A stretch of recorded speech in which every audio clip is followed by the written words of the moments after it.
All right, everyone. So today I'm going to talk about a retirement workbook that I have created.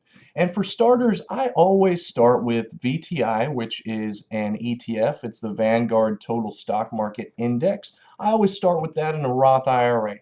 Now, do keep in mind that this video is not investment advice. This is just what I do, and I like to share that. If it's helpful for you, great, but do make sure that you do your own due diligence. Realize that the stock market is risky and don't take this as the be all end all.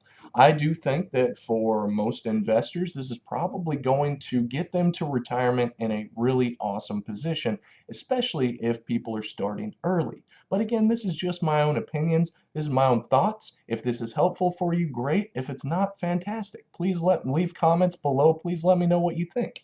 So I always start with VTI and a Roth IRA. I use Vanguard personally. And it was my goal initially when I started investing. And again, the earlier you can start, the better. But it was always my goal to get up to $500 a month because if you multiply 500 times 12, there's 12 months in the year, you get $6,000. $6,000 is the annual contribution limit for a Roth IRA. So that's where I start. That's the lofty goal that I set when I was younger. And for you, that might not be feasible right now. You might just be able to do 50, 20, $100 a month, $10 a month. Anything is better than nothing. That money compounds over time. So the way that you use this spreadsheet, this is a tracking sheet. So you can see this is every month from now until 2051 you can track into this, and then you just got to keep copying this stuff down and just keep filling out the spreadsheet here. So let's say let's say in April of 2020 you were able to contribute $6,000. And by the way, if you can't afford $6,000 right off the bat, that's completely fine. But let's say that we were starting with a nice round number of 6,000 from the 2020 Roth IRA contribution. Well, now we are in 6/1 and 5/1 here of 2021. So we're starting with $6,000 on May 1st. Well, what I suggest is that each month look at that amount. Look at the amount and say, okay, what is my portfolio at now? And so how to use this spreadsheet? Well, first we type our balance on the first of the month into the blue column. Now, just as a heads up, I'm not going to go too much into what value averaging is, but if you're interested, you can just Google value average investing, and there will be tons of resources to help explain that to you. I'm not going to go too much into detail here because the spreadsheet is going to help you value average on your own. Basically, what's happening is when the stock market is down, you put in a little bit extra money. When the stock market's up, you put in a little bit less money. You adjust your investment depending on how the stock market's doing, and that allows us to actually time the market without having to time the market. The numbers tell us how to time it. So let's say on the 1st of June, this $6,000 was at 5,700. Oh, sorry, 5,700. Let me make that white so that you can see it a little bit easier. So we're at 5,700 on the 1st of June. Well, hopefully, and so I always hope for about a 1% growth. I actually hope for a little bit more than that. You can see here I'm looking at a 1.2% growth. If you just want a 1% growth or you want to be a little bit more conservative in the growth, you can just delete the 2 off of this. That's completely fine. But, you know, I prefer to leave that. So let's say over time, I am trying to get on average a 1% growth month after month after month after month. And that's what I'm seeking here, is a 1% growth. Well, unfortunately, I did not have 1% growth. In fact, I actually lost $300, meaning that I lost 5% that month. So I can actually see the performance of my portfolio over that month. In this yellow column, I say, type how much you plan to invest this month. Ideally, this is a specified amount that you can stick to every month. This is actually called dollar average investing. It's a very popular strategy where people just say, okay, every month I'm going to invest $500. And this is a great strategy. Unfortunately, it actually helps you somewhat time the market because you're just consistently putting in money And when the stock market is down, that money buys more shares. When the stock market's up, that money buys less shares. It is a slight timing of the market thing that we've got here. But what I actually prefer is value averaging, where we adjust this amount depending on how we performed in the previous quarter. Now, I hoped that I would gain $72. Unfortunately, I didn't. I actually lost 300. And so the value average column is going to take this $500 and it's going to say, okay, how do I get from this to this? Well, the difference there is going to be $372. So you can see here it actually adjusts my $500 up to $872. So this month I put in an extra $372. And what that does is, because the stock market performed badly in this month, we're hoping eventually it corrects and we gain back that 5%, just like the stock market has done basically throughout history. It has always corrected the overall stock market, and that's why we're investing in Vanguard Total Stock Market Index. And so here, let's say that it does correct. So my previous balance was $65.72. Now it goes up to $7,000. Well, that's great. I actually gained not just the 5% back, I gained 2 additional percent. And that allows me this month to actually invest $350 less. And so you do see, actually, on average, let's just kind of take the average of these two things, equals average of these two columns. We're going to see that's pretty darn close to $500.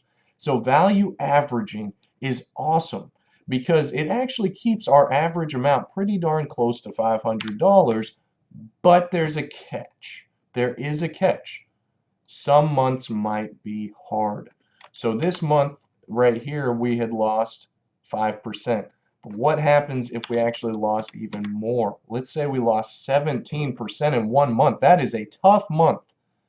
Well, you look here, and don't worry about these other numbers. They'll change once we fill in the blue from 7-1. But you see here, 1572. Whoo! That is a tough pill to swallow, because I want to invest on average 500 this particular month. Holy cow! I have to invest 1572, and I even say down here in the notes, some months it is very, very hard because the stock market might have lost 10% or even more. I have a few different times had to invest 3 times my dollar average investment, and that is tough. That is really tough to do on that particular month. It's emotionally draining because you're watching your money decrease, but at the same time, it brings that value back up to where we want it to be, which is 65.72. Now let's say the next month we get up to $7,000, and let's actually take it a little bit further. So let's gain back all of that 17%. So let's take it clear up to $8,000. We gain back all, oh shoot, 77.50. There we go. We gain back all that 17 plus the 1% we would have hoped for. And you can actually see here on the next month we get to take money out. Now, I personally don't actually take money out of my Roth IRA. I might sell some VTI, but I leave the money in my Roth IRA. Then the next month it continues at a 1% growth. So let's just say equals this times 1.01. We get a nice 1% growth. And you can see then we put back in another $500. So we had to put in 3 times as much. Then we took out our $500. Then we put back in that $500 that we took out. So for 3 months here, I average roughly $500. So what this does is it spreads out your investments. It allows you to time the market a little bit. And while it might be tough in some months, let's talk about how much extra we gained. So in this particular month, I put in an extra $1,072. Really tough pill to swallow, but let's then talk about when I made that 17% back. So times 1.17, we got back. And then let's subtract off the 1,072 to see how much we actually gained. And just because we value average, if I dollar average, I would have missed out. on $182. Just because we did this tough pill to swallow here, we gained an extra $182. Our average was roughly 500 that we put in every single month. So if I take the average here, so equals average of these 3 months, right around $500. The stock market will keep you roughly at $500 there, or your dollar cost average investment. But by value averaging, it allows us each time the market dips, and actually you're kind of rooting for the market to dip because you perform better coming off of those dips because we put in a little bit extra. So I'm going to go ahead and link to this spreadsheet if you'd like to use it. It's going to be, I'm going to take out all of this extra stuff here, and you can start with whatever amount that you would like, and then you can proceed to watch that grow over time if you'd like to use it. Now, some of you might be asking, is this all that I need to do? So let's say this is a compound growth calculator. Let's say that I started with $6,000 and I was able to put in $500 a month from age 20 to age 65. That's 45 years, 12% growth. Let's just see how much that would be worth. Whoa! It's worth almost $10 million. Now you might be saying, I'm only 20 years old, I'm living off beer money, it's really tough, I'm working side jobs, I'm in college. Fine, let's start at age 30. Let's just knock off 10 years of this. And I get it, everyone's in a different place. Well, shoot, we're still at $3 million just from this. And a lot of people are going to have work investment as well on top of this, might be vested in their work. We got Social Security, hopefully, at some point in our lives. All of this translates to compound growth over time. Even if we're starting, let's go back to age 20. Let's say we're starting with $0 and we just invested $100 every single month until we're 65 years old. Still almost $2 million. This is awesome. This is a great starting point for anyone of any age.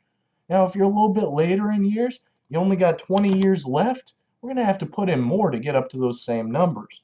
But let's say we started with only $6,000 here when we're a little bit later to the game. Well, shoot, we just try to put in, let's say you're a married couple. You know, you're both contributing to your own separate Roth IRAs instead of 500. Let's say you're contributing twice that amount, and you give this 20 years to grow. Well, shoot, we're still at $1 million. We might need to play even a little bit more catch up than that. We might need to have some stuff on the side. We've still got our work pension plans. Hopefully, we might have to increase this, but hopefully over time. And this is starting at age 45. That's pretty late to start retiring or to start saving for retirement. But if you're in that boat, that's completely fine. You'll still grow to $922,000. We might have to pinch pennies a little bit more. Maybe we'd have to work until age 70 instead of 65. But look what that extra 5 years gets us. That's 70 years old. So it's never too late to start. I think that this is a fantastic strategy. It's what I do in my main portfolio. Now that I have some side income, I also have a swing trading portfolio. That's what many of my other videos are about. But this is where I think that the average person should start. I love value average investing. I love Vanguard. I love Roth IRAs. That's me personally. Again, this is not investment advice, but I do hope that this might have been helpful for you. So have a great rest of your day, and please let me know any of your thoughts. If you'd like changes to this workbook, if you have questions about the workbook, let's talk. Heck, I'll even set up a Zoom meeting with you to kind of help explain things. I love this stuff. So let's have a conversation, and please hit that like and subscribe. Let me know if there's anything else that I can help you with.